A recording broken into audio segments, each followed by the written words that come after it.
This video is part 2 in a 3-part series about electricity basics in Rust, where I show you the most common items that will help you in game and how to use them.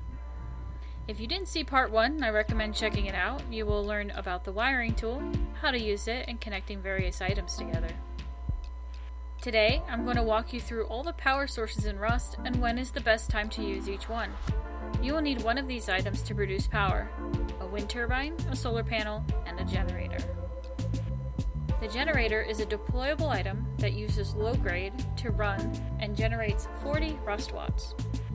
This is the crafting cost and how much scrap you need to research it. To set it up, place it on a floor or the ground and hold right click to open the generator and add low grade. Using your wiring tool, you will see 3 options: force start, force stop, and power out. The first 2 are to hook up buttons or switches to start and stop the generator remotely, perhaps for trap bases. And the third is to power an item. Simply connect the power out to whatever you want powered. I recommend the generator to be used as a temporary setup like an emergency, such as raid defense to reinstate power, or portability to power a turret at a raid base. I don't recommend it being a permanent power source, as the amount of low grade used could get expensive. The solar panel is the cheapest and easiest way to get power and requires sunlight to operate. It produces 20 Rust watts per panel, and here's the cost to research and craft it. When placing the solar panel, it must be placed in sunlight in order to work, and cannot have anything creating shadows over it, as the shade will block the sun and stop any power generation. The best direction to face the panel is toward the center of the map, and if you happen to be in the center of the map, face it north. This allows the maximum amount of sun for the longest time to reach the panel and give you power earlier in the morning and later in the evening.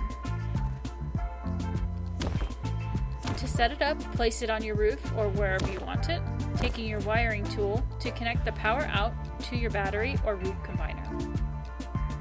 Ensure that your panel is full HP, as a damaged panel will not give the full 20 watts. This works best for small power loads or to give a large setup with turbines a little extra boost.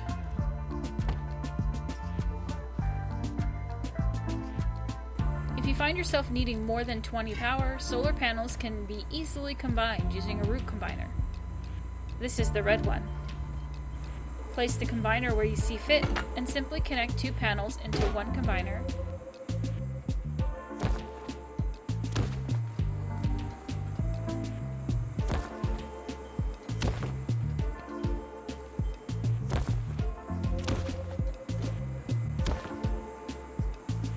And then connect the power out to the battery.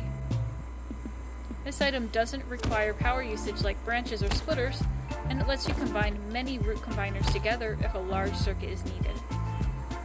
Just keep plugging one panel and combiner into another until you get the desired amount of power.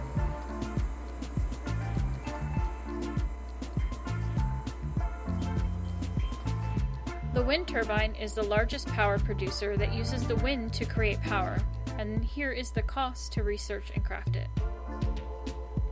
In regards to how much power it produces, it's not so much a straightforward answer. The game says it generates 150 power, but it actually varies greatly, giving you much more or much less than 150, all depending on placement and wind speed. Yes, Rust has different wind speeds. Ways to maximize the turbine's power generation is to place it up high. I recommend 10 squares high. If your base is 5 floors, build 5 more up to place the turbine. If you happen to build on the shore where the winds are naturally higher, you'll produce more power more consistently. To set up the turbine, simply build up to the height you want and place it down. You can either set it up on a square or triangle, and here are a few different options that people use. Please keep in mind, if you use more than one turbine, they must be separated by at least 2 squares. Otherwise, they won't place.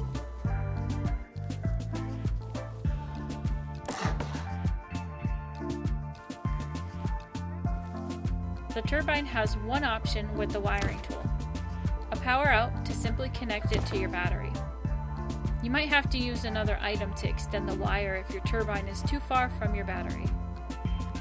I recommend a root combiner as it doesn't take power to use.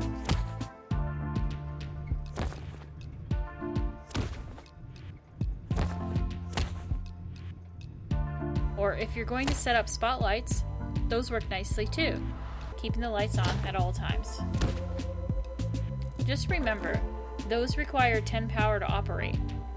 Really, you can use anything you like, even siren lights to help light up your Turbine towers for teammates flying in on a mini at night. I hope I covered everything about power sources, and if I missed anything or if you still have questions, definitely feel free to ask. In part 3 of this series, I will talk about batteries, creating circuits, and detailed power usage. If you'd like to see a video about something specific, let me know in the comments below. Thank you so much for watching.